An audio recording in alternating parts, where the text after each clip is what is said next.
जय हिंद। नमस्कार साथियों, आप सभी लोगों का मोस्ट वेलकम है आज के इस नए क्लास में। साथियों, आज के इस क्लास में हम सभी लोग जो है पढ़ने वाले हैं RRB bank office assistant exam 2026 के लिए मोस्ट इंपॉर्टेंट सेलेक्टेड क्वेश्चन को, जो कि साथियों आपके एग्जाम के लिए साथियों काफी इंपॉर्टेंट है। और जिन भी साथियों का पेपर जो है साथियों 1 मार्च को साथियों अगर आपका पेपर है तो आप इस क्लास को साथियों बिल्कुल अच्छे से देखेंगे, क्योंकि साथियों आज के इस क्लास में ऐसे क्वेश्चन कराने वाले हैं साथियों जो कि आपके एग्जाम में साथियों क्वेश्चन पूछे जाएंगे। तो यदि आप लोग का एग्जाम भी साथियों 1 मार्च को है तो साथियों आप इस क्लास को देखकर जरूर जाइएगा। यदि आप इस बार सिलेक्शन लेना चाहते हैं तो साथियों इस क्लास को अच्छे से देख कर जाइएगा। तो चलिए फिर क्लास को स्टार्ट करते हैं। उनसे पहले साथियों यदि आप इस चैनल पे पहली बार जुड़े हैं तो आप जो है साथियों इस चैनल को सब्सक्राइब कर लीजिए, और सब्सक्राइब करके साथियों आप जो है ऑल नोटिफिकेशन को ऑल पे दबा के जुड़ जाइए, जिससे कि जब भी कोई नई क्लास हो सबसे पहले क्लास का नोटिफिकेशन जो है आपके पास साथियों पहुंच सके। तो आप इस चैनल को सब्सक्राइब जरूर कर लीजिएगा, साथ ही साथ आप जो है इस क्लास को भी साथियों लाइक जरूर कर लीजिएगा। तो चलिए क्लास को स्टार्ट करते हैं और देखिएगा साथियों क्वेश्चन क्या है।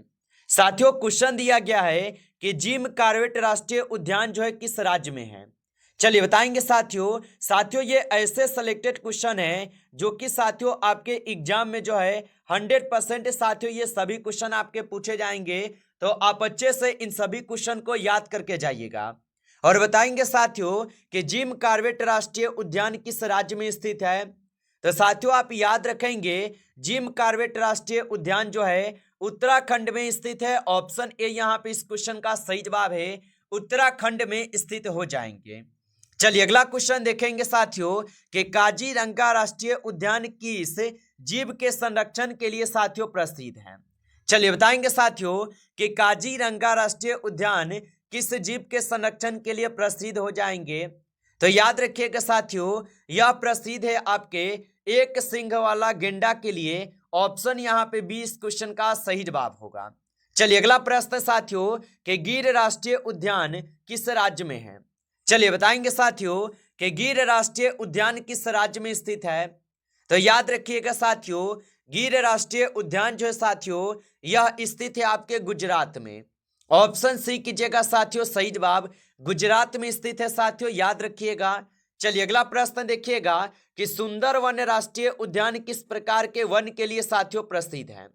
चलिए बताएंगे साथियों कि सुंदरवन राष्ट्रीय उद्यान किस प्रकार के वन के लिए प्रसिद्ध हो जाएंगे। तो याद रखिएगा साथियों ये हो जाएंगे मैग्रोव वन के लिए। ऑप्शन यहाँ पे जो है 20 क्वेश्चन का सही जवाब है साथियों, याद रखिएगा। चलिए अगला प्रश्न देखेंगे। प्रश्न साथियों की पेरियार वन्य जीव अभ्यारण्य किस राज्य में स्थित है। चलिए बताएंगे साथियों कि पेरियार वन्य जीव अभ्यारण्य किस राज्य में स्थित है। तो याद रखिएगा साथियों यह स्थित हो जाएंगे आपके केरल में। ऑप्शन यहाँ पे साथियों सी सही जवाब है, केरल में स्थित हो जाएंगे। अगला क्वेश्चन देखिएगा साथियों कि रणथंभौर राष्ट्रीय उद्यान किस जिले में स्थित है।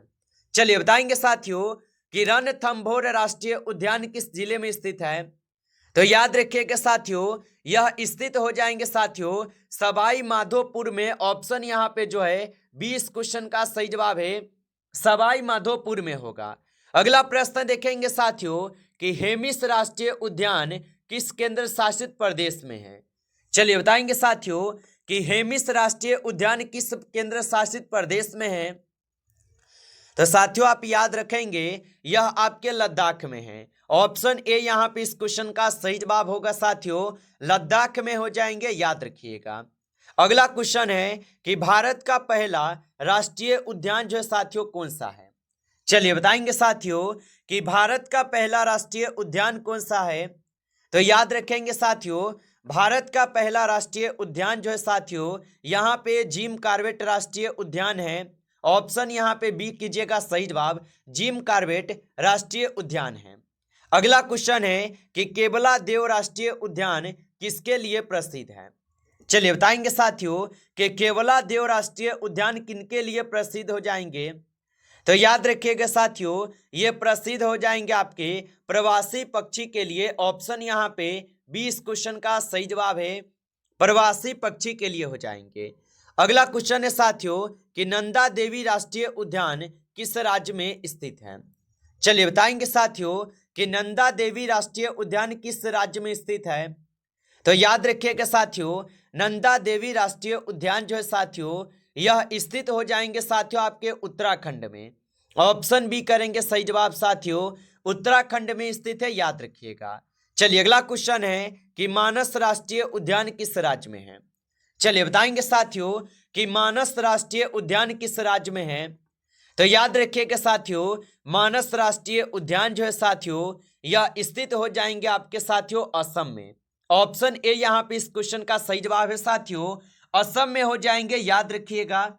चलिए अगला प्रश्न देखेंगे कि साइलेंट वैली राष्ट्रीय उद्यान किस राज्य में स्थित है। चलिए बताएंगे साथियों कि साइलेंट वैली राष्ट्रीय उद्यान किस राज्य में स्थित है।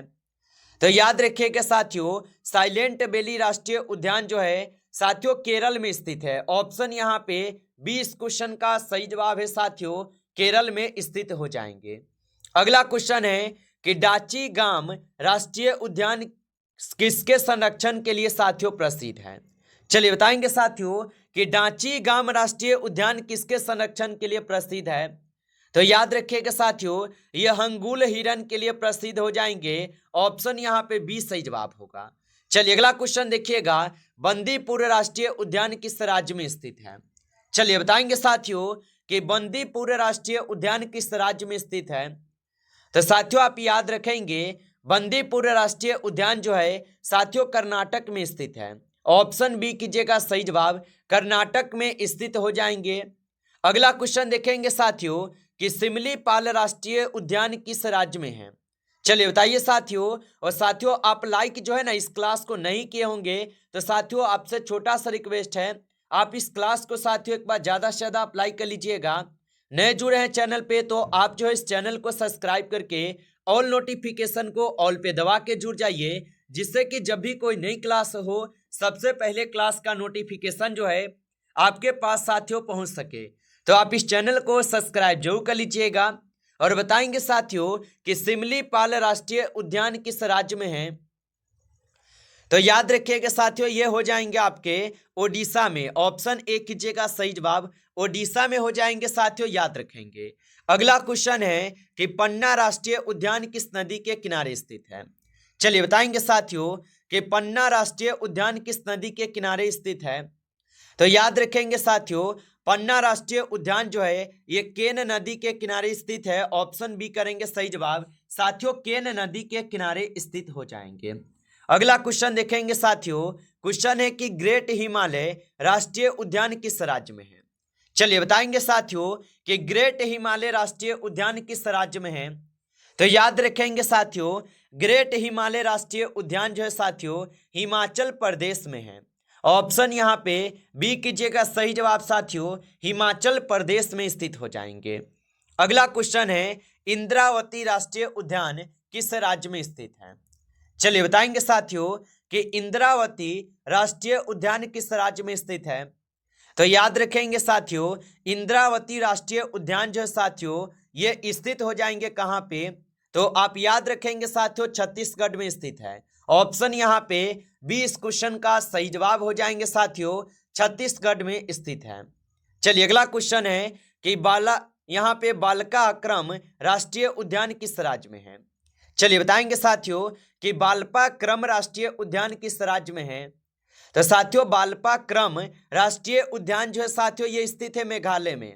ऑप्शन सी यहाँ पे सही जवाब है साथियों, मेघालय में स्थित है, याद रखेंगे। अगला क्वेश्चन है कि बल्लार पदम पक्षी अभ्यारण्य किस राज्य में स्थित है। चलिए बताएंगे साथियों कि बल्लार पदम पक्षी अभ्यारण्य किस राज्य में स्थित है। तो याद रखेंगे साथियों ये केरल राज्य में स्थित है। ऑप्शन ए यहाँ पे सही जवाब है, केरल राज्य में स्थित होगा। चलिए अगला क्वेश्चन है कि प्रधानमंत्री मुद्रा योजना के तहत ऋण की अधिकतम सीमा जो साथियों कितनी है। चलिए बताएंगे साथियों कि प्रधानमंत्री मुद्रा योजना के तहत ऋण की अधिकतम सीमा कितनी है। तो याद रखेंगे साथियों इनकी अधिकतम सीमा जो है 10 लाख रुपए हो जाएंगे। ऑप्शन सी कीजिएगा सही जवाब, 10 लाख रुपए हो जाएंगे।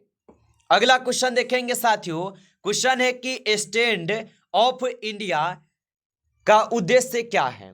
चलिए बताइए साथियों कि स्टैंड ऑफ इंडिया का उद्देश्य क्या है। तो याद रखिएगा साथियों, इनका उद्देश्य जो है अनुसूचित जाति जनजाति और महिलाओं उम्मीदवारों को उद्यम उत्पादित के लिए ऋण प्रदान करना। ऑप्शन यहाँ पे बी सही जवाब है। अगला क्वेश्चन है, सुकन्या समृद्धि योजना किसके लिए शुरू की गई थी। चलिए बताएंगे साथियों कि सुकन्या समृद्धि योजना किसके लिए शुरू की गई थी। तो याद रखेंगे साथियों, यह शुरू की गई थी आपके बेटियों के लिए। ऑप्शन यहाँ पे सी इस क्वेश्चन का सही जवाब होगा, बेटियों के लिए होगा।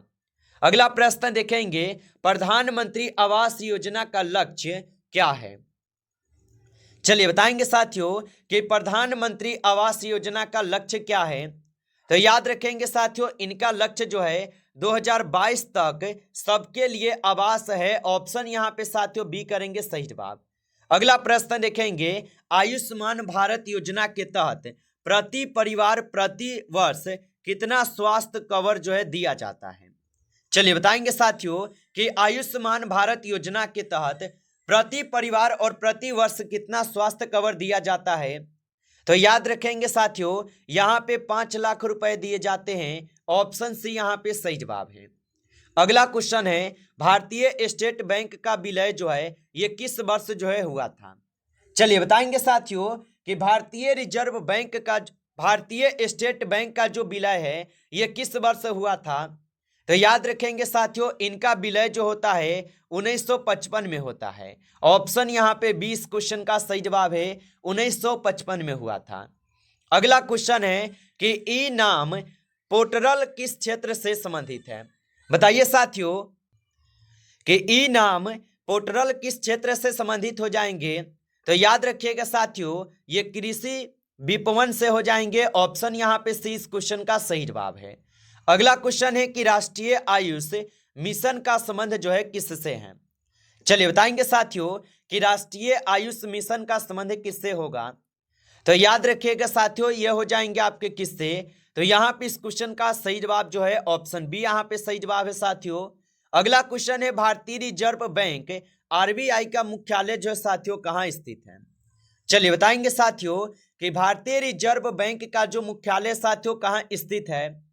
तो याद रखिएगा साथियों, यहाँ पे इस क्वेश्चन का सही जवाब जो है ऑप्शन यहाँ पे साथियों आप सभी लोग का जो है साथियों डी हो जाएंगे, मुंबई में। ऑप्शन डी कीजिएगा सही जवाब, मुंबई में स्थित हो जाएंगे। अगला क्वेश्चन है कि स्वच्छ भारत मिशन का जो मुख्य उद्देश्य है ये क्या था। चलिए बताएंगे साथियों कि स्वच्छ भारत मिशन का उद्देश्य क्या था। तो याद रखेंगे साथियों, इनका उद्देश्य है देश को खुले में सोच से मुक्त बनाना। ऑप्शन यहाँ पे बी इस क्वेश्चन का सही जवाब है। अगला क्वेश्चन है कि डिजिटल इंडिया अभियान का एक मुख्य घटक क्या है। चलिए बताएंगे साथियों कि डिजिटल इंडिया अभियान का एक मुख्य घटक क्या है। तो याद रखेंगे साथियों, यहाँ पे इस क्वेश्चन का सही जवाब जो है ऑप्शन यहाँ पे साथियों बी ए करेंगे सही जवाब, कैश लेन देन को बढ़ावा देना। ऑप्शन ए सही जवाब है। अगला क्वेश्चन है, राष्ट्रीय खाद्य सुरक्षा अधिनियम 2013 के तहत राशन की जो यहाँ पे कीमत है साथियों ये तय की गई है। चलिए बताएंगे साथियों कि राष्ट्रीय खाद्य सुरक्षा अधिनियम 2013 के तहत राशन की कीमत जो है साथियों क्या तय की गई है। तो याद रखेंगे साथियों, गेहूं 2 रुपए किलोग्राम और चावल जो है 3 रुपए किलोग्राम। ऑप्शन यहाँ पे सी सही जवाब है। अगला क्वेश्चन है कि किसान क्रेडिट कार्ड योजना का उद्देश्य किसानों को क्या प्रदान करना है। चलिए बताएंगे साथियों कि किसान क्रेडिट कार्ड योजना का उद्देश्य किसानों को क्या प्रदान करना है। तो साथियों आप याद रखेंगे, अल्पकालिक ऋण की आसान उपलब्धता जो है ये प्रदान करना है। ऑप्शन बी सही जवाब होगा। अगला क्वेश्चन है, प्रधानमंत्री गरीब कल्याण अन्न योजना जो है ये मुख्य रूप से क्या प्रदान करती है। तो प्रधानमंत्री गरीब कल्याण अन्न योजना मुख्य रूप से क्या प्रदान करती है। तो याद रखेंगे साथियों, ये प्रदान करती है मुफ्त में राशन। ऑप्शन यहाँ पे बी जो है सही जवाब है, मुफ्त में राशन होगा। नमस्कार साथियों, इस क्लास में जो है टॉप आपके 35 क्वेश्चन थे जो कि काफी इंपॉर्टेंट और सिलेक्टेड क्वेश्चन थे ये सभी क्वेश्चन। साथियों, यदि आपको क्लास अच्छा लगा हो तो आप इस क्लास को साथियों लाइक कर लीजिए। नए जुड़े हैं चैनल पे तो आप जो है इस चैनल को सब्सक्राइब कर लीजिए और सब्सक्राइब करके ऑल नोटिफिकेशन को ऑल पे दबा के जुड़ जाइए, जिससे कि जब भी कोई नई क्लास हो सबसे पहले क्लास का नोटिफिकेशन जो है आपके पास साथियों पहुंच सके। तो आप इस चैनल को सब्सक्राइब जरूर कर लीजिएगा। चलिए फिर मिलते हैं आपसे नेक्स्ट टॉपिक के साथ नेक्स्ट क्लास में। तब तक के लिए जय हिंद, जय भारत।